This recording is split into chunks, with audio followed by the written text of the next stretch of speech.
Few politicians, I think, would be prepared to take a political hit on something as important to so many Americans as oil and gas prices in the short term, even for something very important in the long term. Yeah. The political and media climate, I don't think they really allow for this sort of thing. They want immediate reactions and responses to things. So. Well, I think it's easy when I say it and somebody like you says, answer that question and gives me a couple of seconds. It's really easy to answer. We cannot let Iran have a nuclear weapon because they're crazy. We cannot let them have access to nuclear. Obama did it. If I didn't terminate the Iran nuclear deal, they would have had it. And they would have used it on Israel and the Middle East right now, and maybe beyond. They actually had rockets that you saw that the other day that could reach Europe. They would have used it 100%. And by the way, not 50% or 100%. They would have used it. They were dying to get it. So I took Barack Hussein Obama's horrible Iran nuclear deal. I terminated it at my first term. Knocked out Soleimani, very important. If you didn't knock out Soleimani, I think it would have been a different country. It would have been more competent, but he was an evil genius, but he was an evil guy.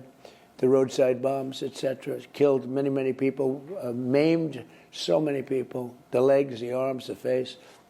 So that was a big thing. I took him out.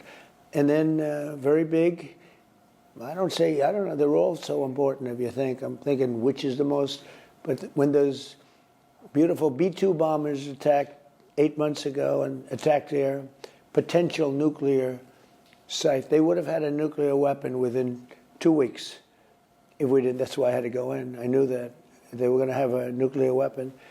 And we obliterated their, I call it the nuclear dust. There's a lot of nuclear dust. But we obliterated the site at 1 o'clock in the morning with no moon. You couldn't see a thing. And they went in and stealth.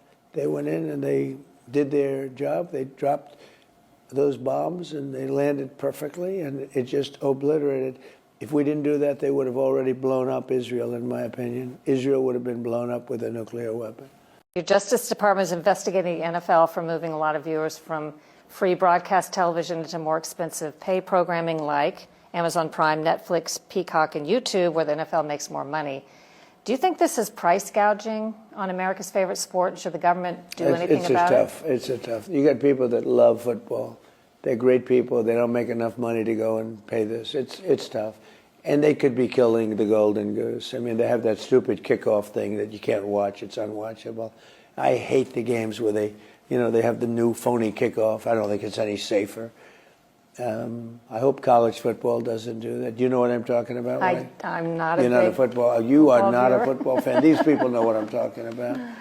They ruin the game, but they have to be careful because, others have tried this, and all of a sudden you don't have a sport anymore. Probably will. Government will step in and do something. There's something very sad when they take football away from many, many people. Very sad. I don't like it. Do you see your son Barron going into politics someday? Well, maybe. He's certainly a popular guy, but I have a lot of members of my family that are very popular. I have good kids. They're very good kids. Do you still donate your salary, and if so, who's it going to? I do. Much of it goes to the White House preservation. I fix things up. You might have seen the path outside. Did you see it? I know about it. I have not personally walked on it. I'll let you take a look at it later. It's beautiful, beautiful black granite. It was stone that was all broken and terrible shape. The White House was not properly maintained. You think a guy like Joe Biden would maintain it? He didn't know he was alive, but I do. I'm very good. I was a great real estate developer, and I can fix things and make them look beautiful, pay for it myself. But no, I devote 100% of my salary to different things, but I like White House preservation.